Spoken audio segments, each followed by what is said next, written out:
Pope Francis and post-secularism. Of course, we can ask question why the leader of one of confession and on others, why Pope and on and Protestant bishop, or I don't know, a rabbi or an imam or Dalai Lama.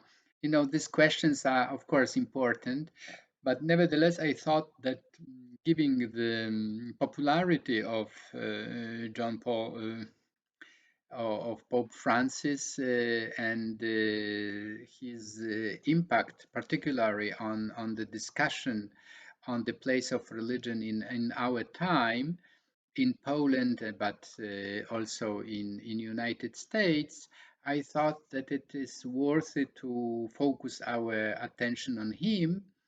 And I already noticed that some of you are planning to make a presentation or to write an essay on him, particularly his ecological sensitivity to hot questions like or problems like climate change, etc. So I think there are many reasons which are justifying this choice, and I hope that a book which I sent you on the platform will inspire also your own research, your own reflection on the relationship between exactly his teaching and post-secularism.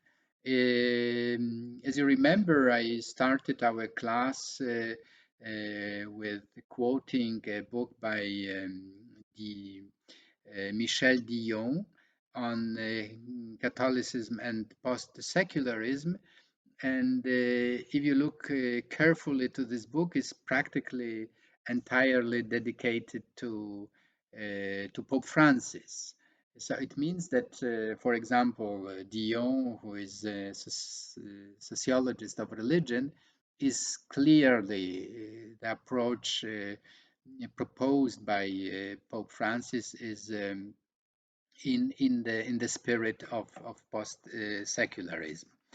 But what I would like to refer to or to focus my attention in this short film is the book edited 2 years ago, and is exactly dedicated to Francis. It's a collection of essays by different scholars from different fields, and is entitled Pope Francis and the Interreligious Dialogue. Religious thinkers engage with recent papal initiatives.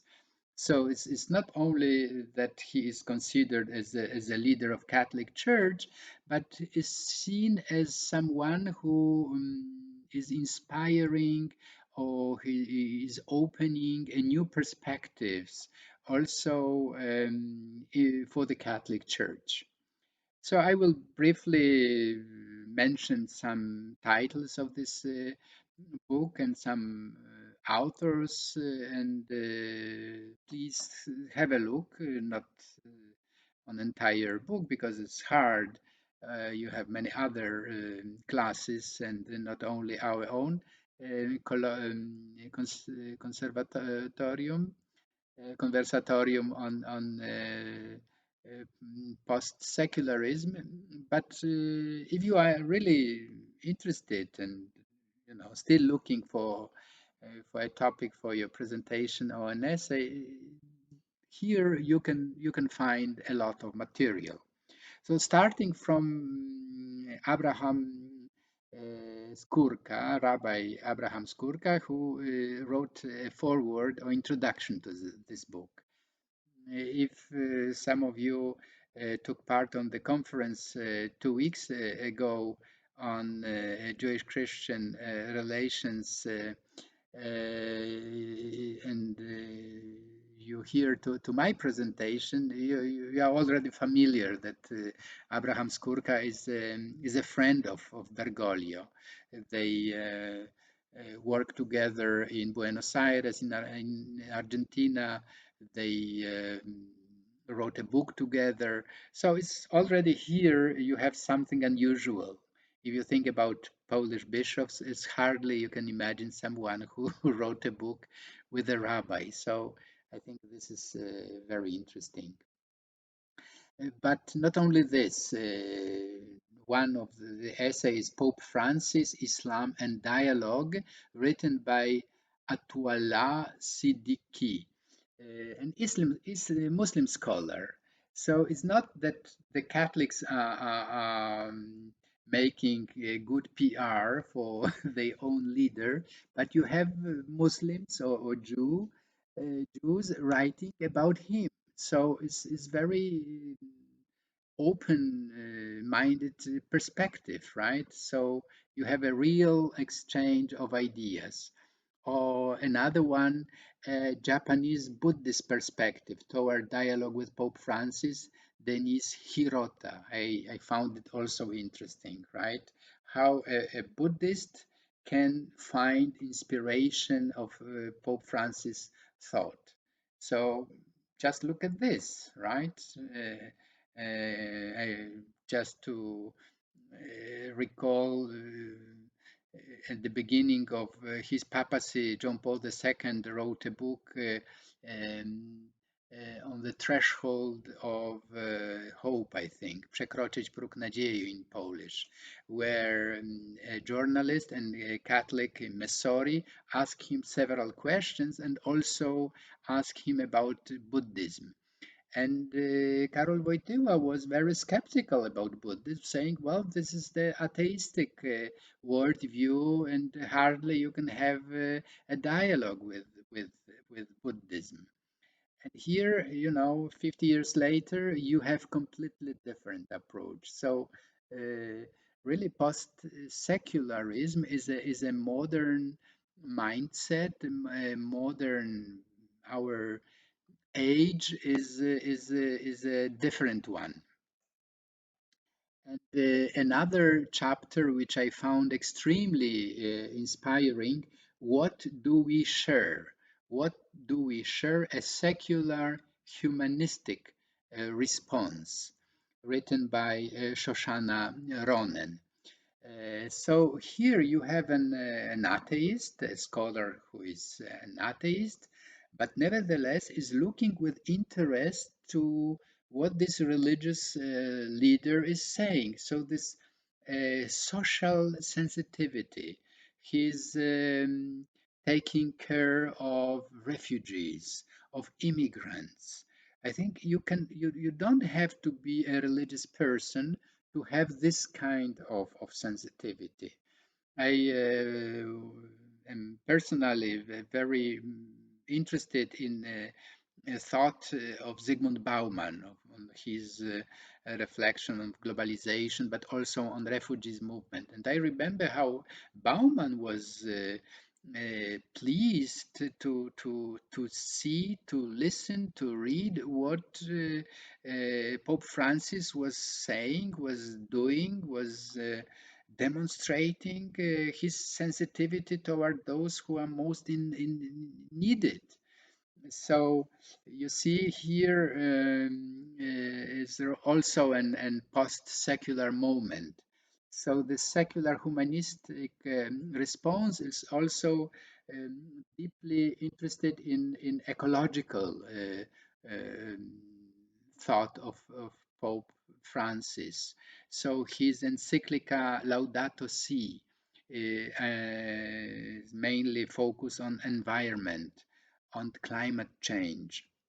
So you have here a lot of questions which are completely not related to what, for example, in Polish context, you can identify as the Catholic position, abortion, anti-conception, LGBT, etc. For Pope Francis, these questions are important, but not the most important. We we have so many other things in common that we have to work together, that we have to focus our energy to fight against poverty in the world, etc. And I think this is what secular people or atheists are so attracted to Pope Francis. And another example for those who perhaps are interested in this Catholic and atheistic dialogue. We have a exchange of letters easily available online, even on the web page of Vatican, exchange of letters between Eugenio Scalfari, an atheist, founder of leftist anti-clerical journal La Repubblica, who addressed Pope already in 2013, on the first year of his papacy, and the Francis answered him, invited him. So we have, I don't remember exactly, but I'm sure 5 or 6 letters written exactly on the topic: how is possible to live together and being an atheist and being a religious leader. So this is again a post-secular moment. So let us look in this dimension of this papacy. But as I said at the beginning, the most perhaps important dimension of this post-secular moment is the Jewish-Christian dialogue. And the Pope Francis, because of his friendship with Rabbi Skurka, but not only, because of his involvement in social debate, environment, etc., is a very good partner for many Jewish thinkers, activists, etc. So it doesn't. I was not surprised to find 2 chapters explicitly dedicated to Jewish-Christian relations. One written by British scholar and activist Edward Kessler, and his topic is the church also is enriched when she receives the values of Judaism. Shared faith responds to Pope Francis and interreligious dialogue. So, for those who are interested in how Jews are looking at Francis, I think that Kessler here uh, touched an important aspect, that Christians are not only polite and kind toward Jews, but they are learning a lot, being involved, discovering Judaism as an autonomous religion. And the second is written by Debbie Young Summers, and she is a rabbi. It's also interesting to know that in the modern Reform Judaism, you have rabbis. And in her intriguing article or essay entitled On Donkey Drivers, Inter Interreligious Dialogue and Shared Tasks, a Jewish response to Pope Francis on interreligious relation and collaboration. So again, they are for her, for Debbie Young Summers, not only exchange of ideas is important, but doing together. And in my paper in the conference, I mentioned that for some Jews in America, Francis is so interesting as a partner that they will elect him if he will run for presidency. So popularity of Pope Francis is rooted exactly in his social sensitivity. So I hope that we will have a nice conversation on Pope Francis and his thought and deeds as a post-secular moment in the history of Catholic Church.